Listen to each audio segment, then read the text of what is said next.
Hello, students. So in this video, I will go over the problems on practice test number 4. Practice test number 4 is for chapter 5 of your textbook, which is your OpenStax Calculus Volume 1. So let's get started. All right, so let's start with chapter or number 1, not chapter 1, but number 1. It has 3 parts. I will just go ahead and label them A, B, C, even though they are not listed as A, B, and C. All right, the first one is the sum of J as J goes from 3 to 7.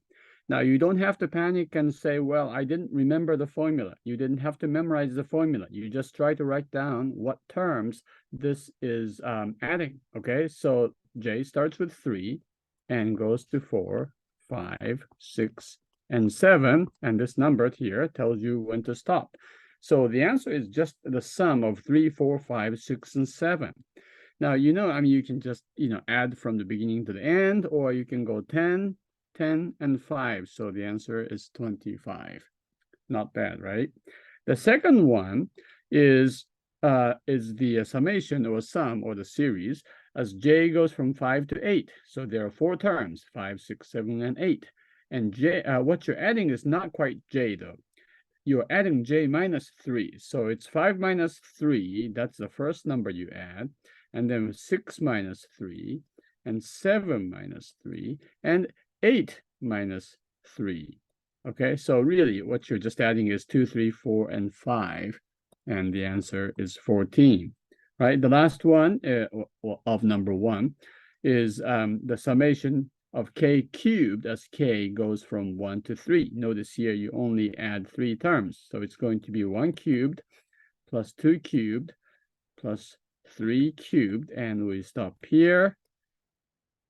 And so that would be 1 plus 8 plus 27. And the answer is 36.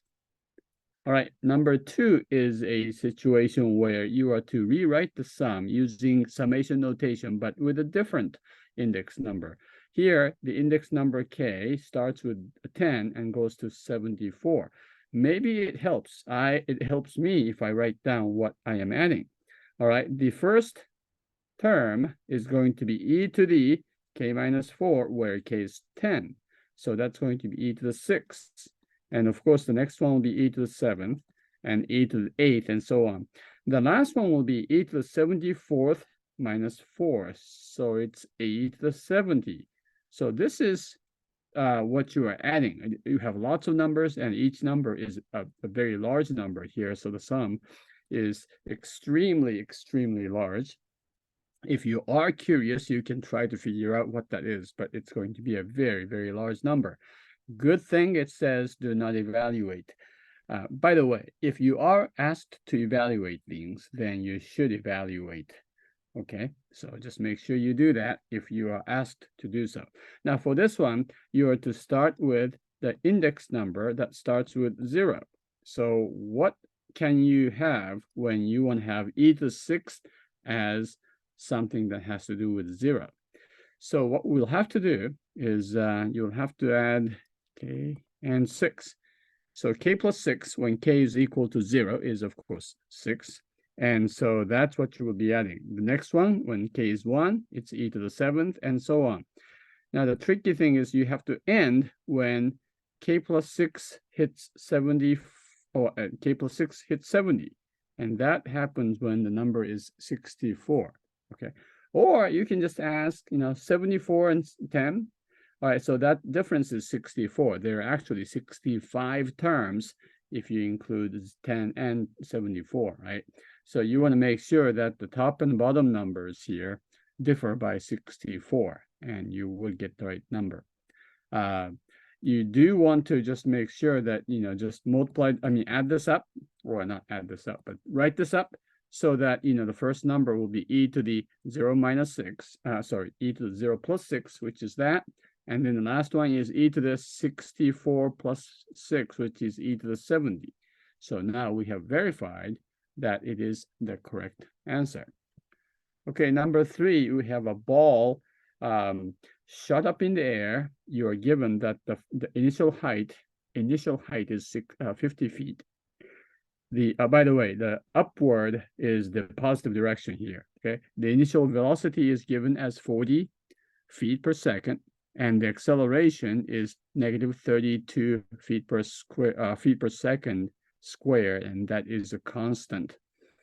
This is a well-known constant, the gravitational force at sea level, if you remember that from physics. All right, so in order to calculate h of t, first we want to go back and say, well, this acceleration is actually an antiderivative of the velocity function, right? So try to find a function whose derivative is negative 32. And of course, that's negative 32 plus 32t. But then we have a constant, right? Because we'll end up with two constants, I'm going to call the first constant C1. Now, we are given that V naught is 40, and that's, of course, negative 32 times 0 plus C1, and that's 40, right? And, of course, that means C1 is 40, and therefore, the velocity we are looking for is negative 32 t plus 40. Okay, that is the velocity at time t. Now, for the height function, it's again an antiderivative of that. So it's negative 16t squared. Remember, you add 1 to the power, the exponent, and you divide this negative 32 by 2. 40 becomes 40t, and then we have a second constant. We do know h of 0 is going to be C2, and that's 50, right? And therefore, I think we have the answer. The height function is negative 16t squared plus 40t plus the constant we have just discovered. And of course, this will give you the height in feet of the projectile or the ball at time t. Okay, I hope that makes sense. Now, before we go to 4, I'm going to stop and give you a break. And so we will start the next part with number 4.